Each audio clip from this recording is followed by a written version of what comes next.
Hi friends, இது வந்து YouTube skills part 1. என்னன்னு கேட்டிங்கன்னா, நம்ம எப்படி ஒரு பிளேலிஸ்ட் க்ரியேட் பண்ணியிருந்தா பார்க்க போகிறோம். அதுக்கு முன்னாடி நம்ம சேனலுக்கு லைக் ஷேர் சப்ஸ்கிரைப் பண்ணலன்னா பண்ணிக்கோங்க. பெல் ஐக்கனை தட்டி ஆல் வச்சுக்கோங்க.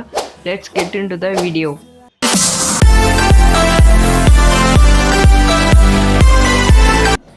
வீடியோக்குள்ளே வந்துட்டிங்கன்னு நினைக்கிறேன். இதுக்கு ஃபஸ்ட் பார்த்தீங்கன்னா யூடியூப் எடுத்துக்கோங்க. யூடியூப் எடுத்துக்கிட்டு கீழே யூன்னு ஆப்ஷன் இருக்கும், அந்த ஆப்ஷனை கிளிக் பண்ணிக்கோங்க. கீழே பிளேலிஸ்ட்டு அந்த ஆப்ஷன் இருக்கும், அந்த பக்கத்தில் ப்ளஸ் ஐக்கான் இருக்கும், அந்த ஐக்கான் கிளிக் பண்ணிட்டு உங்களுக்கு என்ன பிளேலிஸ்ட் டைட்டில் வேணுமோ அந்த டைட்டில் தந்துக்கோங்க. அம்மா டைட்டில் தந்துட்டு விசிபிலிட்டின்னு இருக்கும், போய் பப்ளிக்னு ஒரு ஆப்ஷன் இருக்கும், அந்த ஆப்ஷனை கிளிக் பண்ணிட்டு கொலாபரேட்ன்ற ஆப்ஷன் ஆன் பண்ணிட்டு கிரியேட் தந்துக்கோங்க. கிரியேட் தந்திங்கன்னா ஒரு பிளேலிஸ்ட் க்ரியேட் ஆகிடும். இதில் பார்த்தீங்கன்னா நீங்கள் ஆட் வீடியோஸ்னு இருக்கும், அது கிளிக் பண்ணி வீடியோஸ் ஆட் பண்ணிக்கலாம். இல்லைனா அந்த பென்சில் மார்க் தெரியுது பாருங்கள், அதை கிளிக் பண்ணி இதிலும் எடிட் பண்ணிக்கலாம். தம்ப்நெயிலு, டைட்டிலு, டிஸ்கிரிப்ஷன் அதெல்லாம் எடிட் பண்ணிக்கலாம். இது கிளிக் பண்ணிங்கன்னா தம்ப்நெயில் ரெடி பண்ணிக்கலாம்.